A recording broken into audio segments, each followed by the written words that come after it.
কাল থেকেই তো শাশুড়ি মায়ের শরীরটা খারাপ, এই গরমের কারণে একটু অসুবিধা হচ্ছে। তো এখনও পর্যন্ত ভালোভাবে শরীরটা সারেনি, এখনও পর্যন্ত শরীরটা দুর্বল রয়েছে। তো মায়ের শরীর খারাপ হলে সকালে কটা মতো বাড়তি কাজ থেকে থাকে। তো হাই এভরিওয়ান, গুড মর্নিং। আবারও স্বাগত আমার একটি নতুন ভিডিওতে। আশা করছি সকলে খুব ভালো আছেন আর সুস্থ আছেন, আর আমরাও বেশ ভালো আছি।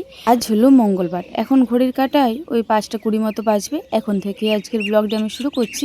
আশা করছি আজকের ব্লগটি আপনাদের ভালো লেগে থাকবে। তো কালকের ব্লগে শুনেইছিলেন যে শাশুড়ি মায়ের একটু শরীরটা খারাপ, এই গরমের কারণে একটু পেটেরই গোলমাল হয়ে গিয়েছে। তো সেই কারণে অনেকবারই বাথরুমারে গিয়েছে, তো সেই কারণে এখনও পর্যন্ত শরীরটা দুর্বল রয়েছে। মা সকালে উঠেছে, উঠে পরে মেরুলি আরে দিয়েছে, চাও করেছে ওই সাইডে। তো দেখলাম চুপচাপ বসেছিল। আমি উঠে বাথরুম গিয়েছিলাম, দিয়ে এসে পরে দেখলাম মা চুপচাপ বসে রয়েছে। দেখলাম যে শরীরটা এখনও পর্যন্ত খারাপ রয়েছে। তো সেই কারণে আজকে নাতাটা আমি দিয়ে দিচ্ছি।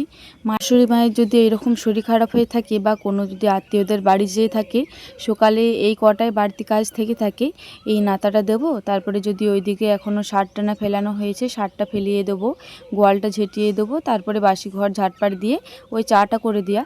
আজকে আবার বাবারও শরীরটা খারাপ, তো সেই কারণে গোয়ালটা তো ঝেঁটানো হবেই না, কারণ বাবা যদি শরীরটা ভালো থাকে তাহলে বাবা গোয়ালটা ঝেঁটিয়ে রেখে দেয়। বাবাও কালকে রাত্রে থেকে বমি আরে করছে।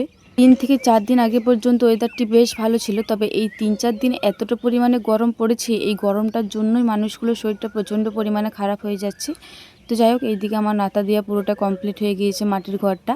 এই যে মেরুলিগুলো রয়েছে, এরপরে ওই মেরুলিগুলো ঢাকিয়ে নেব। আমাদের বাসি নাতা দেওয়ার পরে মেরুলিগুলি ঢাকানো হয়। আপনাদের কি করা হয় জানাবেন তো। তো যাই হোক, আমি যে একা করি এই সব কাজ তা কিন্তু নয়, শাশুড়ি মায়ের শরীর খারাপ হলে দিদিভাইও কিন্তু করে থাকি। তবে আজকে কিন্তু সোনা পাপা উঠে পড়েছে। কালকে যেমন আমি বাড়িতে থাকিনি, দিদিভাই এই সব কাজগুলো সেরেছিল। আর আজকে মিনিমাম 4:30 মতো বাজবে, ওই রকম টাইমে সোনা পাপা উঠে গিয়েছে। আপনাদেরকে তো বলেছিলাম যে সোনা পাপারও শরীরটা খারাপ, তো সেই কারণে ও উঠে পড়ে একটু কান্নাকাটি করছে। আর ও এমনিতেও যদি উঠে পড়ে সকালে, ওর একবার দিদিভাইকে চায়। সকাল থেকে দিদিভাইয়ের কল থেকে নামতে ইচ্ছা করে না।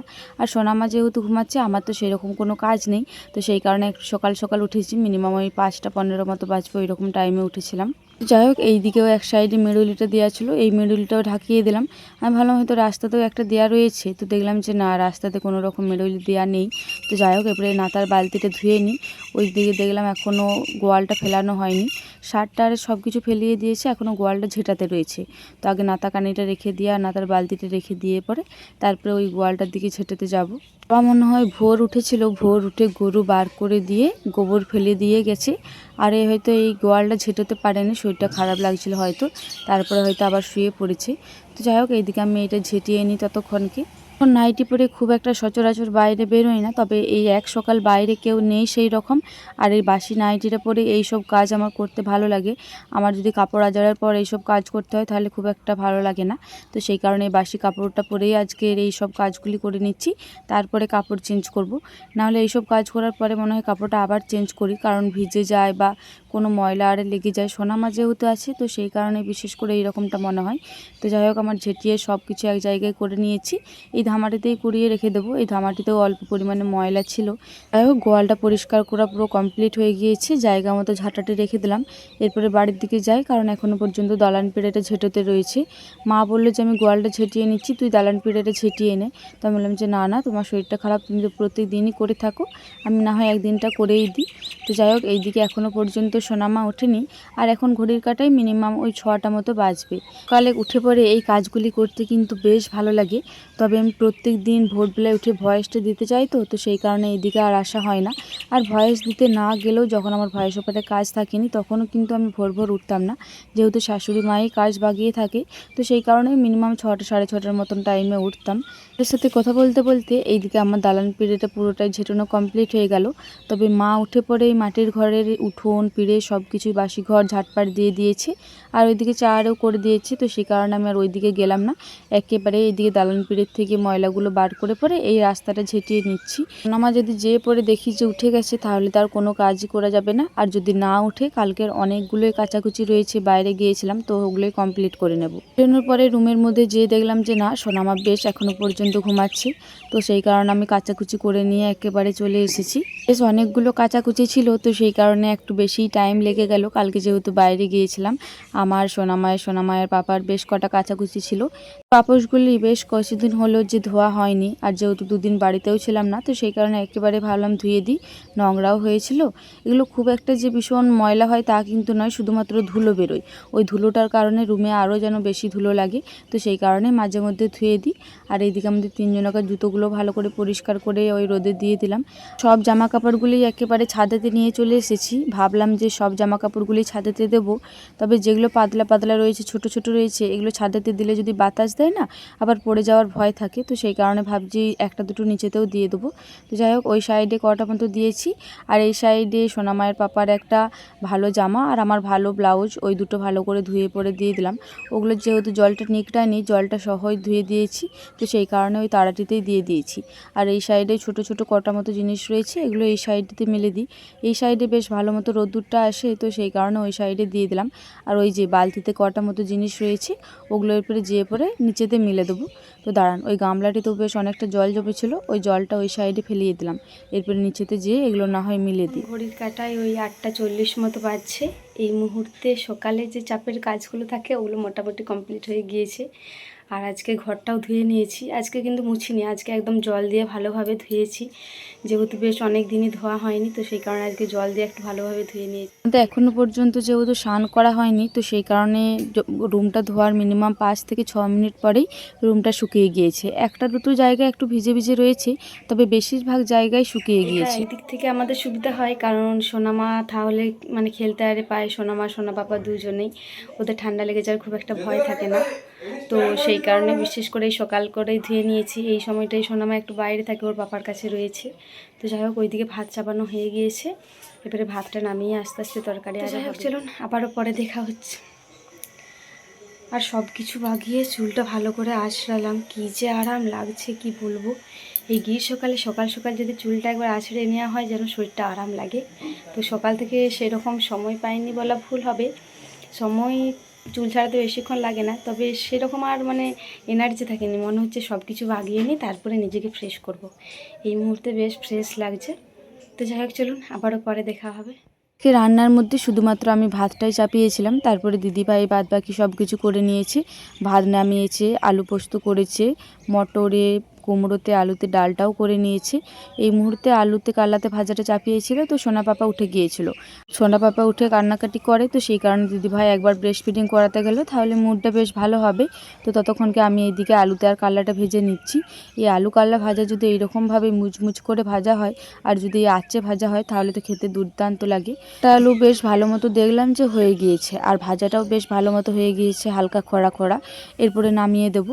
এই আলুতে কাল্লাতে ভাজাটা আমাদের বাড়ির ছেলেরা শুধু আলু ভাজলে খেতে খুঁজে না, তবে এই আলু কাল্লা ভাজাটা যদি অনেকটা করে দেওয়া হয়, তাহলে ওরা এক নিমেষেই ভাতগুলো শেষ করে দেবে। ঘড়ির কাটায় ওই 11:30 মতো বাজে। এই মুহূর্তে আমি স্নান করে এলাম। আজকে যেহেতু দিদিভাই সকাল করে রান্নাটা সেরে নিয়েছিল, আর সোনামাকে ঘুম পাড়িয়ে পরে আমি সব কিছু করেছিলাম। রান্নাশালারে বাগানো আরে দিদিভাই নাতা দিয়ে দিয়েছিল, আমি বাসন আরে ধুয়ে নিয়েছিলাম, তো সেই কারণে আরও তাড়াতাড়ি বাগানো হয়ে গিয়েছিল। তো সেই কারণে তাড়াতাড়ি স্নান করাও হয়ে গিয়েছে। এই যে আজকে যা কাচাকুচি করেছিলাম, তার কিছুটা আমি শুকিয়ে নিয়ে একদম বিছানাতে নিয়ে চলে এসেছি। এগুলো এবারে বাগিয়ে রেখে দেবো। এখনও পর্যন্ত কিছু কিছু রয়েছে, সব কিছু শুকায়নি।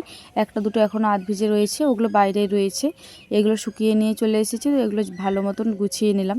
এরপরে জায়গা জায়গা মতো রেখে দেবো। এদিকে তো জামা প্যান্ট গোছানো হয়ে গিয়েছে, আর সোনামাকে 1 গ্লাস মতো শরবত খাইয়েছি। মিনিমাম ওই 12:30 মতো বাজুক, তারপরে খাবার খাওয়াবো। এইদিকে সকাল থেকেই আমি মাথায় রেখেছিলাম যে আজকে আম মাখা করব, কারণ কালকে মেজদি ভাইয়ের বাড়ি থেকে অনেকগুলোই বেশ আম এনেছি। তো সকালেই ঠাকুমা বানিয়েছে আচারের জন্য, তো সেই কারণে ফ্রিজে রেখে দেওয়া হয়েছে, বিকালে আচার করা হবে। তো এই 4 পিস মতো আম নিয়েছি, বেশি নিইনি, কারণ কে খাবে না খাবে, তো সেই কারণে কম করে নিয়েছি। 4 পিস মতো আম নিলাম, আর একটা মতো কাঁচা লঙ্কা নিয়েছি।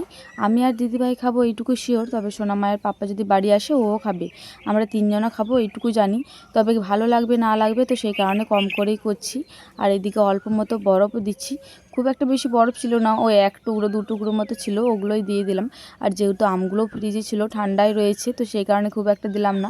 এমনিতে এখনকার সব ঠান্ডা লেগে যাচ্ছে, তো সেই কারণে আর বেশি দিচ্ছি না। হয়তো দিদিভাই ফ্যানটা চার্জিয়ে বসিয়েছিল, তো সেই কারণে টেবিলে রয়ে গিয়েছে ওই যে চার্জারটি রয়েছে। তো যাই হোক, ফ্যানটা সরিয়ে এইদিকে এদিকে ভালো মতো পেস্টটা করে নিলাম। বেশ ভালো মতো হয়েছে, আর আমার তো এখন দেখেই লোভ লাগছে, এতটাই সুন্দর লাগছে। তবে একটা জিনিস হয়েছে জানেন তো, এই মিক্সটাও একবারই ঘুরিয়েছি, তাতে একদম দারুণ পেস্ট হয়ে গিয়েছে। তবে এই আম মাখাটা যদি একটু ছিপে ছিপে থাকে তাহলে খেতে ভালো লাগে। তো আরান এই পেস্টটা কেমন খেতে লাগছে একটু টেস্ট করে দেখি। দুর্দান্ত লাগছে। হয়তো ওই ছিপে ছিপেটা মুখে লাগছে না, তবে একদম পুরো মিহি হয়ে গিয়েছে, তো সেই কারণে একটু কেমন লাগছে। তবে টেস্ট কিন্তু একদম দুর্দান্ত। টেস্ট করলে তো হবে না, সবাইকে টেস্ট করাই দেখি কেমন বলে। এই যে মিনিমাম 5 মিনিট টাইম লাগলো এই আম মাখাটা শেষ করার জন্য, 5 মিনিটও লাগেনি হয়তো। দিদিভাই আর আমি অল্প করেই খেয়েছি, সোনা মায়ের পাপাই কিন্তু বাদবাকিটা খেয়েছে। ওর ভীষণ ভালো লাগছিলো, বলছে দারুণ টেস্ট হয়েছে, আর একটু বেশি করে করতে পারোনি। এখন ঘড়ির কাঁটায় ওই বিকাল 4:30-5টা মতো বাজছে। এই মুহূর্তে দিদিভাই সাবুর পাঁপড়গুলি ছাঁকছিল। কালকে মেজদি ভাইয়ের বাড়ি থেকেই নিয়ে এসেছিলাম, মেজদি ভাই দিয়েছিল এই সাবুর পাঁপড়গুলো। আমার ওই আলুর পাঁপড়ের থেকে এই সাবুর পাঁপড়গুলি খেতে বেশিই ভালো লাগে, আর দিদি ভাইয়েরও তাই সেম। আমার আর দিদি ভাইয়ের পছন্দটা খুব একটা বেশি তরিতফাত নয়, দুজনের পছন্দটা সমানই। দিদি ভাই ততক্ষণকে পাঁপড়টা ছাকুক, আমি না হয় এদিকে আমটা বার করে নিয়ে যাই। আমের আচার হবে বিকালে তো বলেইছিলাম, তো দিদি ভাই একেবারে চাপিয়ে দেবে ওই উনুনে, তো সেই কারণে বেশিরভাগ নিয়ে যাচ্ছি। আমাদের কিন্তু এই মুহূর্তে রুটি করা হয়ে গিয়েছে, রুটি করে পরে ওইদিকে পাঁপড় ছাকা হচ্ছে, আর এদিকে দিদিভাই আমের আচারটিও চাপিয়ে দিয়েছে। তেলের মধ্যে অল্প পরিমাণে 5 ফোড়ন, লঙ্কা ফোড়ন আর একটা মতো তেজপাতা দিয়েছি। তারপরে আমটি দিয়ে পরিমাণ মতো নুন আর হলুদ দিয়ে এরপরে ভালো মতো কষাচ্ছে। একটা স্পেশাল গরম মশলা করা হয়, তবে ওইটা আজকে আর করব না, ওটা কালকে যখন রোদে দেবো ওইটা করে একবার মাখিয়ে রোদে দিয়ে দেবো, তাহলে বেশ ভালো মতো সেন্টটা ওঠে। তো যাই হোক, অনেকক্ষণ কষানোর পরে এইদিকে আমটা বেশ ভালো মতন গলেও গিয়েছে। এখনকার আমগুলো খুব একটা বেশি ছিপে হয়নি, তো সেই কারণে একটু বেশি গলে গলে গিয়েছে, খুব একটা বেশি গোটা নেই, যেহেতু কচি আম একদম। যদি ছিপে হতো তাহলে একটু ছিপে ছিপে থাকতো। আমাদের বাড়িতে এই বছরের প্রথম এই আমের আচারটি হচ্ছে। তো যাই হোক, এরপর পরিমাণ মতো গুড় দিয়ে দিয়ে ভালো করে ফুটিয়ে নিলেই একদম চাপ চাপ করে আমাদের আমের আচার রেডি। তো যাই হোক, চলুন আজকের ভিডিওটা এই পর্যন্তই, আবারও দেখা হবে পরবর্তী কোনো ভিডিওতে। ততক্ষণে সকলে খুব ভালো থাকবেন আর সুস্থ থাকবেন। আর আজকের ভিডিওটি ভালো লেগে থাকলে একটি লাইক, কমেন্ট, শেয়ার আর সাবস্ক্রাইব করে আমার এই ছোট্ট চ্যানেলটির পাশে থাকবেন।